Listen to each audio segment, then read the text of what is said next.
नमस्कार साथियों, कैसे हैं आप सब लोग। उम्मीद करता हूं कि अच्छे होंगे। मित्रों, कल की क्लास में हमने सिलेबस के बारे में चर्चा की थी और क्लास प्लान के बारे में चर्चा की थी।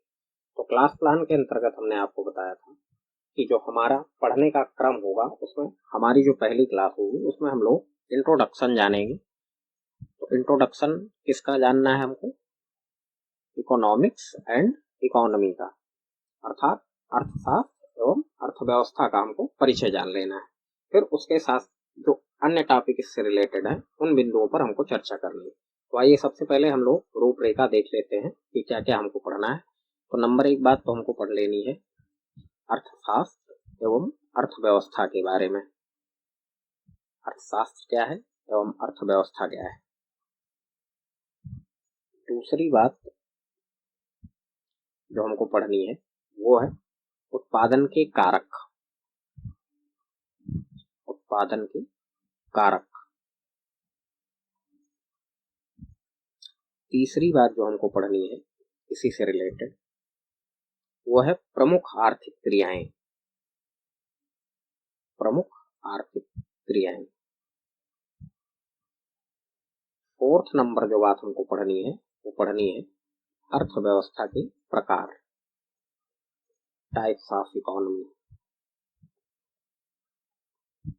अगली बात जो हमको पढ़नी है इसी क्रम में वो है अर्थव्यवस्था के क्षेत्र या क्षेत्रक। अर्थव्यवस्था के क्षेत्र। इतना सब कुछ पढ़ लेने के बाद हम लोग अपनी नेक्स्ट क्लास अर्थात राष्ट्रीय आय एवं उत्पाद पर मूव कर जाएंगे। तो आइए सबसे पहले शुरुआत करते हैं। जो टॉपिक्स है हमारा वो अर्थशास्त्र एवं अर्थव्यवस्था का। तो सबसे पहले जो वर्ड है वो है हमारा अर्थशास्त्र।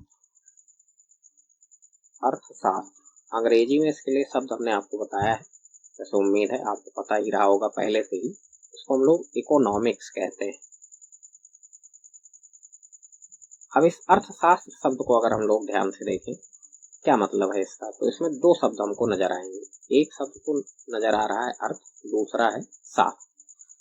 तो अर्थशास्त्र के अगर शाब्दिक अर्थ की चर्चा की जाए तो अर्थ का मतलब है धन, शास्त्र का मतलब है सिद्धांत।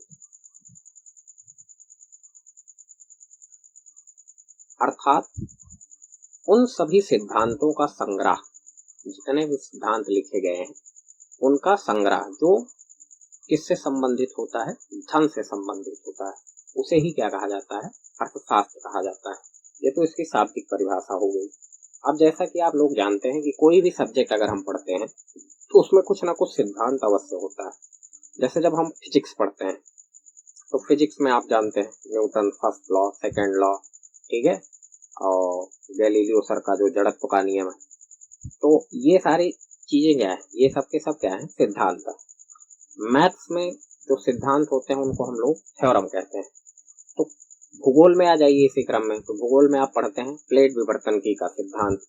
तो जो भी सब्जेक्ट आप पढ़ते हैं उनमें कुछ ना कुछ सिद्धांत अवश्य होता है, ठीक है ना। तो यहाँ पे जो सिद्धांत है वो किससे संबंधित होता है? धन से संबंधित होता है अर्थशास्त्र में। तो ये तो इसकी बेसिक या शाब्दिक परिभाषा हो गई। अब अर्थशास्त्र के बारे में और कुछ बिंदुओं पर हम लोग चर्चा कर लेते हैं। जैसे अर्थशास्त्र को हमारे यहाँ क्या माना जाता है? ये आर्ट स्ट्रीम का एक सब्जेक्ट है, हमने आपको पिछली क्लास में भी बताया था। जबकि अमेरिका वगैरह में इसको एक साइंस के रूप में देखा जाता है। ये साइंस से रिलेटेड आपका एक सब्जेक्ट है, जबकि है वास्तव में ये ठीक एक मजेदार सब्जेक्ट है। इसमें सारी चीजें आपकी कॉन्सेप्चुअल है। कॉन्सेप्चुअल इन द सेंस जैसे आप फिजिक्स मैथ्स वगैरह पढ़ते हो, ये कुछ उस टाइप का सब्जेक्ट है। अब फिजिक्स है तो समझ ही रहे हैं आप, विज्ञान है, नेचुरल साइंस उसको कहा जाता है फिजिक्स को भी, ठीक है। तो ये तो एक बात हो गई।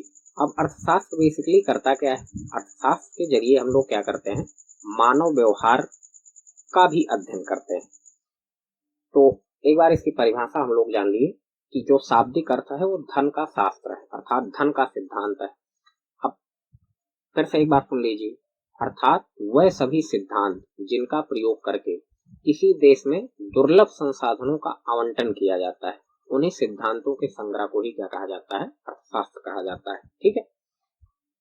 दूसरे शब्द पे आते हैं, तो दूसरा शब्द हमारे लिए वो है अर्थव्यवस्था। तो इसमें भी आपको दो शब्द नजर आएंगे, एक तो शब्द है अर्थ, दूसरा है व्यवस्था। अर्थ का अगेन मतलब वही है धन, अर्थ का इंग्लिश में मतलब मत निकालिएगा आप लोग, ठीक है। व्यवस्था को हम लोग समझने का प्रयास करते हैं। जैसे इसको आप इस तरीके से समझिए कि कोई भी राष्ट्र या देश है, अगर मान लीजिए, तो उसके पास नागरिक होंगे, भाई बिना नागरिक के कौन सा राष्ट्र बनेगा, ठीक है। और उस राष्ट्र या देश के पास क्या रहेंगे, कुछ ना कुछ संसाधन रहेंगे। अब संसाधनों का आवंटन नागरिकों में इस प्रकार से किया जाए कि नागरिकों का अधिकतम कल्याण हो सके।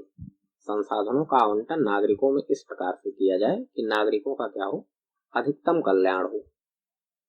नागरिकों का अधिकतम कल्याण, अधिकतम कल्याण। इस पूरी प्रक्रिया में धन की केंद्रीय भूमिका होती है।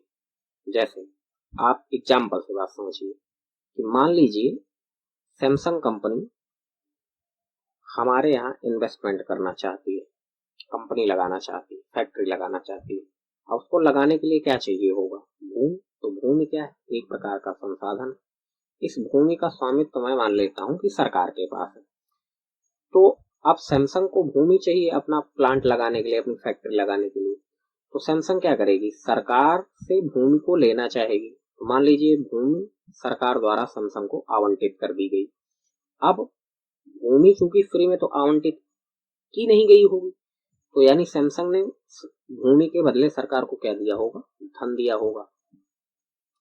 अब सैमसंग ने मान लीजिए कि मोबाइल प्रोड्यूस करके नागरिकों को दिया, जिससे नागरिकों का क्या हुआ, कल्याण हुआ। मैं मोबाइल ही मान लेता हूं, हालांकि आप लोग जानते हैं कि सैमसंग बहुत कुछ बनाती है। इससे नागरिकों का कल्याण हुआ। मान लीजिए कि यहाँ सैमसंग ने मोबाइल बना के यहाँ के जो नागरिक थे उनको दे दिया। अब क्या सैमसंग ने जो नागरिकों को मोबाइल दिया क्या फ्री में दिया होगा, नहीं। सैमसंग ने नागरिकों से क्या लिया होगा, धन लिया होगा, तभी तो मोबाइल लिया होगा। तो इस पूरी प्रक्रिया को आप ध्यान से देखिए कि धन की क्या है, केंद्रीय भूमिका है। तो इस प्रकार की व्यवस्था को ही क्या कहा जाता है, अर्थव्यवस्था कहा जाता है। एक मजेदार बात आप समझिए कि अर्थव्यवस्था शब्द अपने आप में इनकम्प्लीट होता है जब तक कि किसी क्षेत्र विशेष का नाम इसके आगे ना जुड़ जाए। जैसे अगर आप मार्केट में अर्थव्यवस्था की किताब लेने जाएंगे तो अर्थव्यवस्था के नाम से आपको कोई किताब उपलब्ध नहीं होगी, ठीक है। तो अब चूंकि हमको भारतीय अर्थव्यवस्था के बारे में जानना है, तो इसके लिए पूर्ण शब्द क्या होगा, भारतीय अर्थव्यवस्था। हमारे लिए कोई चाइनीज आदमी है तो उसके लिए चाइनीज अर्थव्यवस्था कहा जाएगा, रशियन आदमी है तो रशियन अर्थव्यवस्था कहा जाएगा, ठीक है। लेकिन हमारे लिए शब्द क्या है, भारतीय अर्थव्यवस्था है, ठीक। ये एक पूर्ण शब्द है। तो मुझे उम्मीद है कि आपको अर्थशास्त्र और अर्थव्यवस्था के बारे में जानकारी मिल गई होगी, ठीक। एक बार अर्थव्यवस्था की परिभाषा हम लोग लिख लेते हैं और परिभाषा आप लोग अपने नोट्स में भी लिख लीजिएगा। वह व्यवस्था जिसमें किसी क्षेत्र विशेष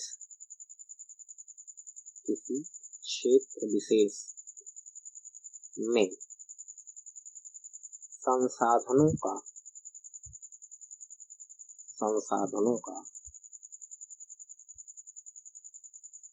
नागरिकों को आवंटन, संसाधनों का नागरिकों को आवंटन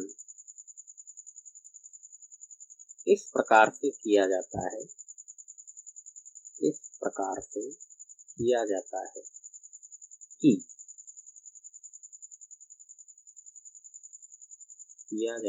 कि नागरिकों का अधिकतम कल्याण हो सके, अधिकतम कल्याण हो सके। यह व्यवस्था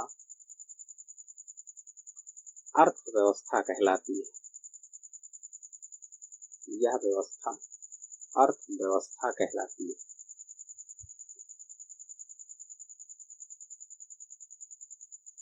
इस पूरी प्रक्रिया में या इस पूरी व्यवस्था में धन की प्रमुख या केंद्रीय भूमिका होती है।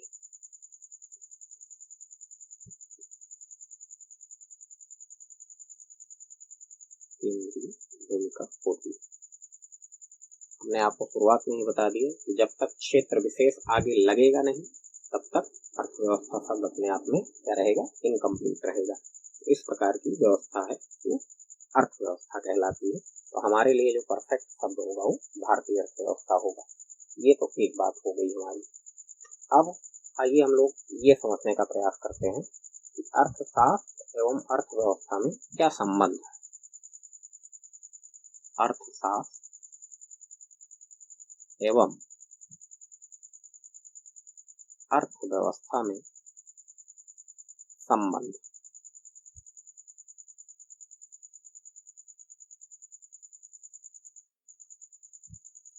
अर्थशास्त्र क्या है? वैसे तो आचार्य चाणक्य द्वारा लिखित एक पुस्तक है, लेकिन उस बात को हमको यहाँ पर नहीं लेके आना है। वो बात हम कहाँ पे करेंगे, जब हम लोग एंशिएंट हिस्ट्री डील करेंगे। ठीक है। तो अर्थशास्त्र बेसिकली सिद्धांतों का संग्रह है। तो हम इसके बारे में कह सकते हैं यह एक सैद्धांतिक विचारधारा है। सैद्धांतिक विचारधारा है। अब इसके जो सिद्धांत हैं इसका उपयोग करके हम लोग अर्थव्यवस्था में लोगों का क्या करते हैं, कल्याण करते हैं। ठीक है ना। तो ये एक सैद्धांतिक विचारधारा है। इनके सिद्धांतों का उपयोग करके अर्थव्यवस्था में लोगों का अधिकतम कल्याण किया जाता है।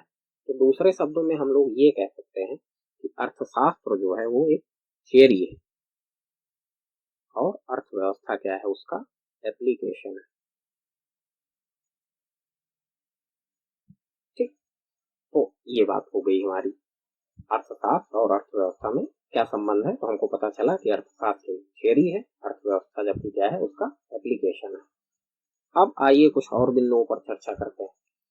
हम लोग ये समझने का प्रयास करते हैं अब कि किसी देश की अर्थव्यवस्था की जो गति है, किसी देश की अर्थव्यवस्था की गति,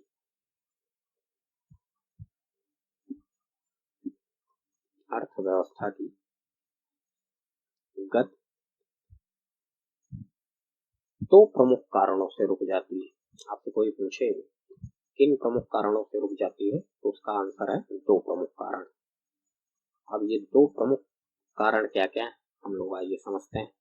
दो प्रमुख कारणों से रुक जाती है। दो प्रमुख कारण कौन कौन से हैं भाई? पहला कारण तो है संसाधनों का अभाव होना, कि उस देश में संसाधन ही ना हो। दूसरा कारण क्या है कि संसाधनों का उचित आवंटन ना हो पाना। संसाधनों का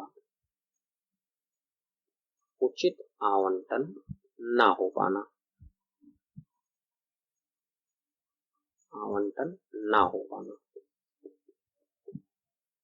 अच्छा, अब मैं अगर आपसे पूछूं कि इन दोनों में या इसमें से कौन सा कारण ज्यादा प्रभावी है, तो अगर आप ये सोच रहे हैं कि संसाधनों का अभाव, तो आप गलत है। ज्यादा बड़ी समस्या है संसाधनों का उचित आवंटन ना हो पाना। ठीक। क्योंकि संसाधनों का अभाव का मतलब ये हुआ कि कोई ऐसा देश है ही नहीं कि जिसमें सारे के सारे संसाधन उपलब्ध हो। ठीक है। या कोई ऐसा क्षेत्र ही नहीं हो सकता है, देश तो दूर की बात है। ठीक। बात क्लियर हो पा रही है? क्योंकि क्या होता है कि जलवायु जो भौगोलिक कारक हैं वो निर्भर करते हैं। ठीक है ना। अब जैसे मान लीजिए कि ठंडे प्रदेश में गेहूं की खेती थोड़ी हो पाएगी, बात समझ रहे हैं आप, तो वहां पे तो आपको सेब वगैरह खा के ही काम चलाना पड़ेगा। तो पहली बात तो ये हो गई हमारी कि संसाधनों का अभाव होना वो कोई ज्यादा बड़ी समस्या नहीं है। ज्यादा बड़ी समस्या है संसाधनों का उचित आवंटन ना हो पाना। जो भी रिसोर्सेस किसी कंट्री में उपलब्ध हैं उनका सही ढंग से आवंटन ना हो पाना। जैसे एग्जांपल से आप बात समझिए, आप जानते हैं कि अफ्रीकन कंट्री जो भी हैं उनमें संसाधनों का कोई विशेष अभाव नहीं है। ठीक। फिर भी क्या वो विश्व के अग्रणी देशों में या राष्ट्रों में शुमार होते हैं? उत्तर है नहीं। सेम केस आप ले लीजिए हमारे झारखंड राज्य का। तो झारखंड आप जानते हैं कि उसमें संसाधनों की प्रचुरता है, पर्याप्त मात्रा में संसाधन उपलब्ध है, लेकिन क्या वो देश के अग्रणी राज्यों में शुमार होता है? तो उसका भी आंसर है नहीं। समस्या वहां पे क्या है कि संसाधन है लेकिन उनका उचित आवंटन नहीं हो पा रहा है। तो मुझे उम्मीद है आपको ये बात समझ में आई होगी कि संसाधनों का अभाव वो कम बड़ी समस्या है, जबकि उचित आवंटन ना हो पाना ये ज्यादा बड़ी समस्या है। ठीक है, अब अगली बात जो हमको करनी थी वो करनी थी उत्पादन के कारक, इसी क्रम में, या उत्पादन के संसाधन, जो भी आप कहिए एक ही बात है दोनों। तो अगली चीज जो हमारा बी नंबर पॉइंट था उसमें क्या था? उत्पादन के कारक। आइए इसको समझते हैं, उत्पादन के कारक या संसाधन क्या क्या है।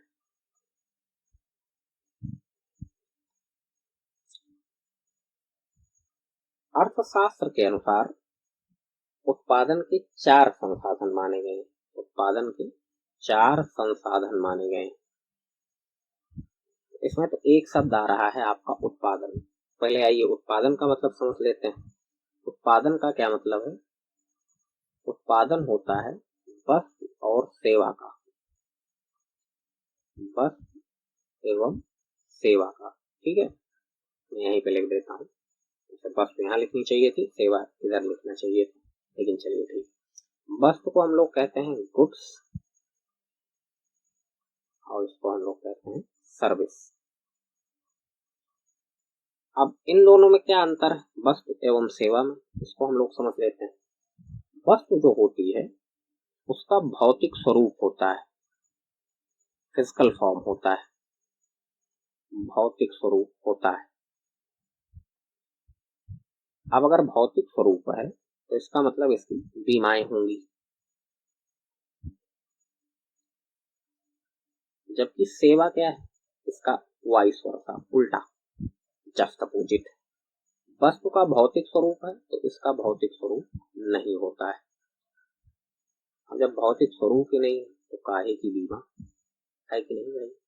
काहे की बीमा, कुछ नहीं होगा इसका। ठीक, तो ये बात हो गई। अच्छा, वस्तु और सेवा को हम लोग एक एग्जाम्पल के माध्यम से समझते हैं। जैसे अब मैं जिस इंस्ट्रूमेंट की सहायता से आपको पढ़ा रहा हूँ, ठीक, वो सब क्या है? वो सब वस्तु है। और जो मैं पढ़ा रहा हूँ वो क्या है? सेवा है। बात क्लियर हुई? जैसे पढ़ाने के लिए मुझे एक लैपटॉप की आवश्यकता है, एक डिजिटल बोर्ड की आवश्यकता है, एक पेन की आवश्यकता है लिखने के लिए, एक माइक की आवश्यकता है। ठीक है ना? और ये चीजें फिर जो है वो वस्तु है। अब मैं जो पढ़ा रहा हूँ वो सेवा है, मेरे जरिए आप पढ़ पा रहे हैं, तो मैं क्या कर रहा हूँ? आपकी सर्विस कर रहा हूँ, सेवा दे रहा हूँ आपको। ठीक, अब वापस आते हैं अपने मुद्दे पर। हमने आपको बताया कि उत्पादन के 4 कारक या 4 संसाधन माने गए। कौन कौन से? नंबर 1, इसको हम लोग कहते हैं भूमि, लैंड। भूमि का मतलब केवल जमीन से नहीं है, अभी हम लोग समझते हैं भूमि का क्या मतलब है। दूसरी चीज है पूंजी। पूंजी में 2 चीजें शामिल होती हैं, एक तो धन, दूसरा मशीन। मशीन का क्या अभिप्राय है? तकनीकी से, टेक्नोलॉजी। तीसरी चीज जो हमको चाहिए होती है उत्पादन के लिए वो होता है श्रम। और चौथी जो चीज होती है वो होती है उद्यमशीलता, एंटरप्रेन्योरशिप। तो मैंने आपसे कहा कि भूमि का मतलब जमीन से ही नहीं है, ये जमीन के टुकड़े से नहीं। भूमि का मतलब है वह सभी प्राकृतिक संसाधन, वह सभी प्राकृतिक संसाधन जो उत्पादन करने की क्षमता रखते हैं। जो भी आपके नेचुरल रिसोर्सेस हैं और उनमें क्या हो, उत्पादन करने की क्षमता हो, उनको हम लोग भूमि के अंतर्गत रखते हैं। ठीक है, जैसे आपका क्या हो गया? सूर्य हो गया, पानी हो गया, हवा हो गई, तो ये सब भूमि के अंतर्गत ही आएंगे। दूसरी चीज है पूंजी। तो पूंजी में 2 चीजें, एक तो धन, एक मशीन। मशीन का अभिप्राय तकनीकी से। श्रम का क्या मतलब है? श्रम का मतलब होता है कि किसी भी मानव द्वारा किया गया वह प्रयास जिसका उद्देश्य आर्थिक हित को पूरा करना हो, ठीक, तो वही श्रम माना जाएगा अर्थव्यवस्था में।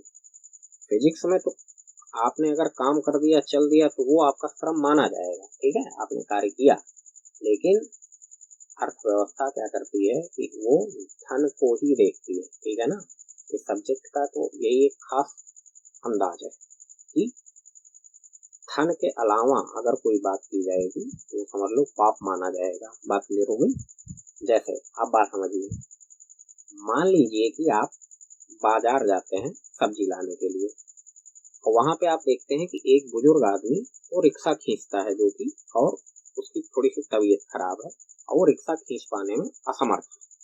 अब आपको दया आ जाती है, आप तो अपने हाथों से रिक्शे को धकेलते हुए उसके गंतव्य तक पहुंचा देते हैं।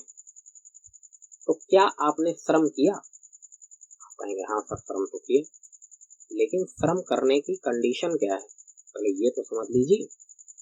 इसका मतलब ये हुआ कि अगर आपने श्रम किया, आपका श्रम तब काउंट होता जब उस बुजुर्ग व्यक्ति ने आपको कुछ पैसे दिए होते, 2 रुपए 5 रुपए ही दिए होते, ले जाओ बेटा बिस्किट खा लेना, टॉफी खा लेना, तब वो श्रम माना जाता।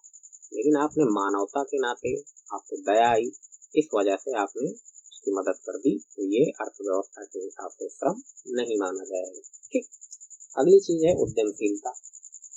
उद्यमशीलता, एंटरप्रेन्योरशिप, ये सबसे बड़ी समस्या होती है, ठीक है ना, क्योंकि कोई आदमी बिजनेस करना नहीं चाहता है। तो हम लोग अभी आगे बात करते हैं। तो ये 4 संसाधन हो गए। अब इन संसाधन या कारकों को जो है कुछ आय भी प्राप्त होती है। जैसे भूमि को जो आय प्राप्त होती है, भूमि को प्राप्त आय, उसको क्या कहा जाता है? लगान या किराया। मान लीजिए कि आपके पास भूमि है, आपने सैमसंग को दे दी, तो सैमसंग आपको क्या देगी? रेंट देगी, ठीक है। श्रम, श्रमिक वर्ग है, उसको जो प्राप्त आय होती है उसको हम लोग क्या कहते हैं? मजदूरी, वेजेस। भाई कोई आदमी फ्री में तो काम करेगा नहीं, ठीक। अगली चीज है जो पूंजी। पूंजी का मतलब धन प्लस मशीन। पूंजी को कौन सी आय प्राप्त होती है? उसको क्या प्राप्त होता है? ब्याज प्राप्त होता है, इंटरेस्ट प्राप्त होता है, ठीक। अगली चीज है जो उद्यमी है, उद्यम कर रहा है, उद्यमशीलता जिसके पास है, उसको क्या कौन सी आय प्राप्त होती है? उसको जो आय प्राप्त होती है उसको हम कहते हैं लाभ। अब आप कहेंगे सर लाभ ही प्राप्त होगा, तो अर्थव्यवस्था ये मानकर चलती है कि जो आदमी उद्यमी है वो साहसी एवं तार्किक है। इनकेस अगर आपको लाभ के बजाय हानि हो गई, नुकसान हो गई, तो इसका मतलब आपने जो रिस्क था उसको सही ढंग से कैलकुलेट नहीं किया, आप तार्किक नहीं है। हमने आपको बताया कि उद्यमी को हमेशा लाभ ही प्राप्त होगा, ऐसा अर्थव्यवस्था मानती है, क्योंकि उद्यम करना सबके बस की बात नहीं है।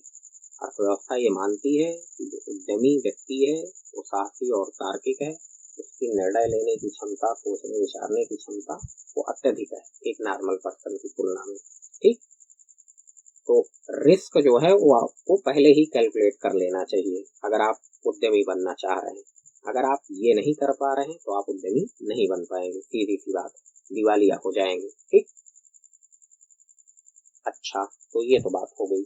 अब इन चारों चीजों की आवश्यकता हमको राष्ट्रीय आय वाले सेक्टर में भी पड़ेगी, तो इसलिए ये चीज आप ध्यान रखिएगा, ठीक।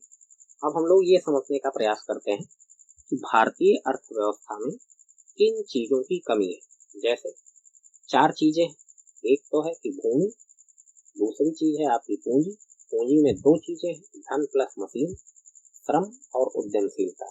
तो आप ध्यान दीजिए कि भूमि की तो कमी होगी नहीं, ठीक है ना, भूमि जितनी थी उतनी ही रहेगी, ठीक।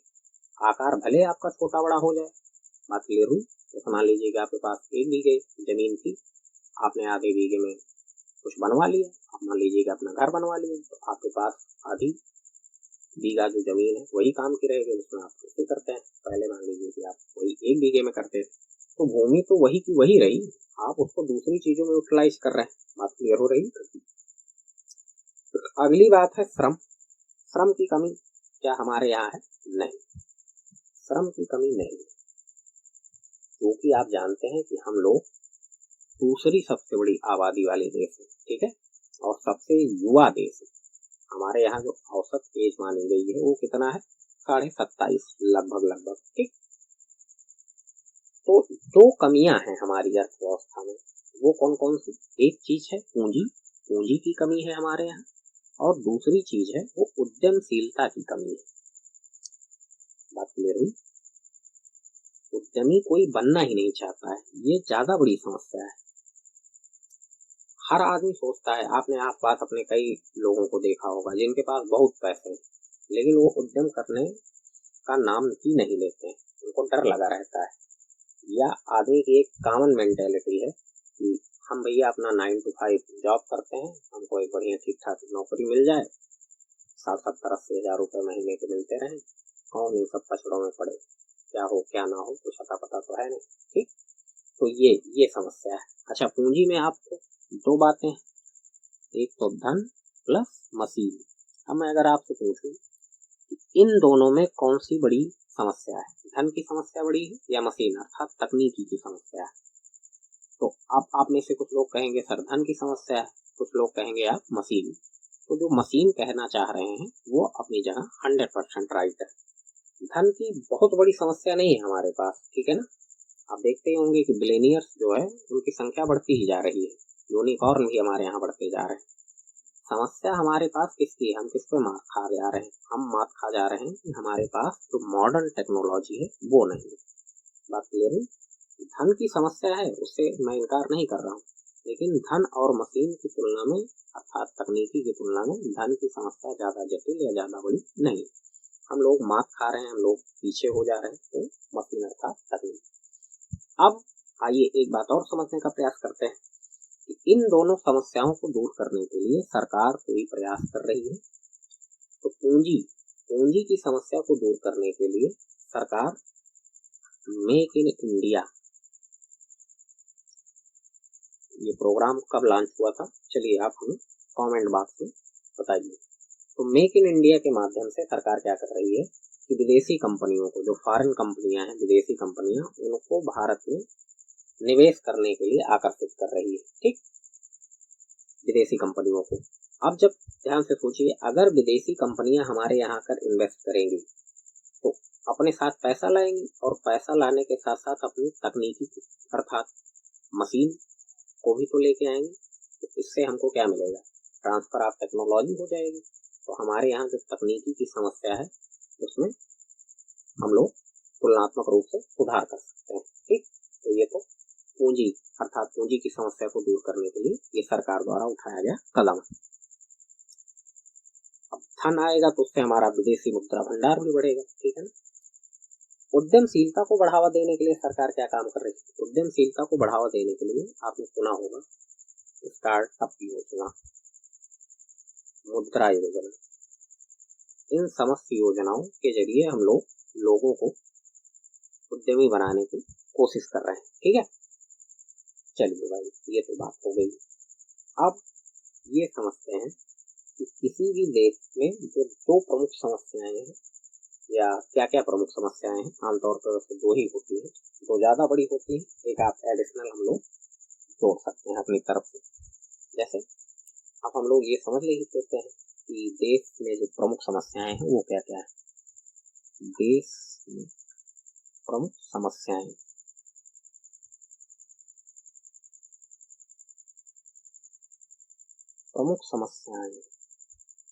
इसमें एक समस्या तो ये है कि क्या उत्पादन किया जाए, व्हाट टू प्रोड्यूस।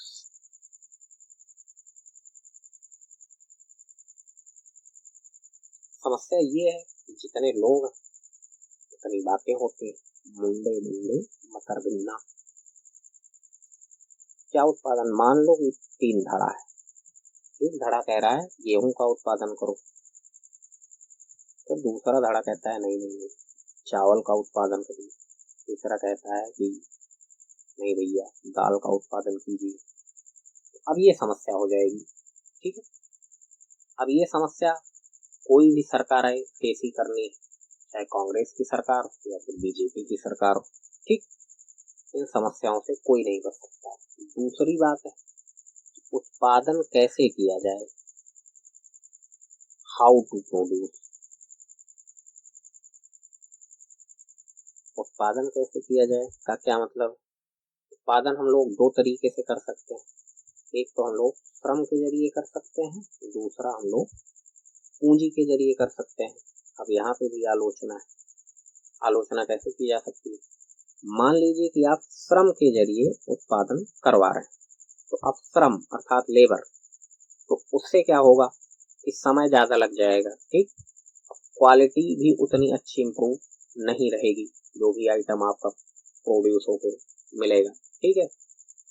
तो यहाँ पे फिर आलोचना यही होगी कि ये इतना बनवा रहे हैं, उसमें इतना टाइम लगवा रहे हैं, भाई फालतू का पैसा लेबर को दिया जा रहा है, एक बात हो गई। अच्छा, अब दूसरा दृष्टिकोण आप देखिए, अगर आप पूंजी के जरिए अर्थात मशीनों के जरिए किसी चीज का उत्पादन कर रहे हैं, तो फिर सोशल सिक्योरिटी का खतरा हो जाएगा कि सरकार तो श्रमिकों के बारे में, मजदूरों के बारे में कुछ सोच ही नहीं रही है, उन पर आप गिलेटिन चलवाने पे तुली हुई है, ठीक है ना, इस तरीके की बातें होंगी।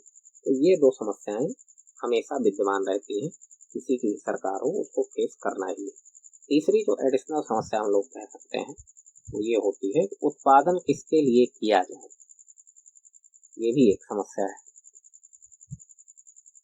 उत्पादन किसके लिए किया जाए।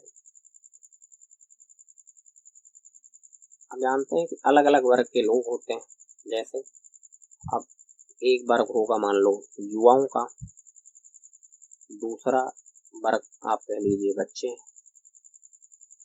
तीसरा वर्ग मान लीजिए आप बुजुर्ग व्यक्ति। तो समस्या ये है युवा के लिए उत्पादन करें, बच्चे के लिए करें या बुजुर्ग के लिए करें। अब फिर इनकी सबकी चॉइसेस भी अलग अलग होंगी। युवा वर्ग मान लीजिए कि गैजेट्स में ज्यादा इंटरेस्ट दिखाता है, उसको अच्छा सा मोबाइल चाहिए, अच्छा लैपटॉप चाहिए, ठीक है, ताकि वो पबजी वगैरह खेल सके, बात क्लियर हो रही है। बच्चों को आमतौर पर मान लेता हूँ मैं कि उनको खिलौने में ज्यादा इंटरेस्ट होता है, भांत भांत के खिलौने मिल जाएं तो उसमें वो अपना खुश रहते हैं। बुजुर्ग व्यक्तियों के लिए उनको तो इन सब चीजों से कोई मतलब नहीं, उनको बेसिक नेसेसिटी से मतलब है कि खाने पीने की चीजें बढ़िया बढ़िया मिलती रहे, ठीक। तो ये समस्या है। अब इसी समस्या की संरचना का पता लगाने के लिए सरकारें क्या करती है, जनगणना करवाती है। वो जनगणना इसलिए नहीं करवाई जाती कि हमारी आबादी 121 करोड़ से बढ़ के 140 करोड़ 150 करोड़ हो गई। हम जनगणना इसलिए करवाते हैं या सरकार इसलिए करवाती है ताकि जनसंख्या की संरचना का पता चल सके, ठीक। आइए अब अगला पॉइंट हम लोग देखते हैं, वो था हमारा प्रमुख आर्थिक क्रियाएं। प्रमुख आर्थिक क्रियाएं कौन कौन सी है, प्रमुख आर्थिक क्रियाएं। अर्थव्यवस्था में 4 प्रमुख आर्थिक क्रियाएं होती है। नंबर 1 उत्पादन। और उत्पादन किसका होता है, हमने आपको अभी बताया कि उत्पादन होता है वस्तु एवं सेवा का, वस्तु एवं सेवा का उत्पादन होता है। अब उत्पादन हो जाने के पश्चात उसका क्या किया जाता है, वितरण किया जाता है, डिस्ट्रीब्यूशन। वितरण हो जाने के पश्चात लोगों द्वारा उसका क्या किया जाता है, उपभोग किया जाता है, कंजप्शन किया जाता है। और उपभोग हो जाने के बाद उसका विनिमय किया जाता है, एक्सचेंज किया जाता है, ठीक है ना। तो ये अर्थव्यवस्था की 4 प्रमुख आर्थिक क्रियाएं हैं। तो अगली क्लास में हम लोग अर्थव्यवस्था के प्रकार पर बात करेंगे। आज के लिए इतना ही, आपसे नेक्स्ट क्लास में मिलते हैं। आप सभी लोगों का बहुत बहुत धन्यवाद। आपसे पुनः निवेदन है इस चैनल को सब्सक्राइब करिए, ज्यादा से ज्यादा लोगों के पास इस वीडियो को भेजिए ताकि वो लोग भी लाभान्वित हो सके, ठीक है। मिलते हैं नेक्स्ट क्लास में, धन्यवाद।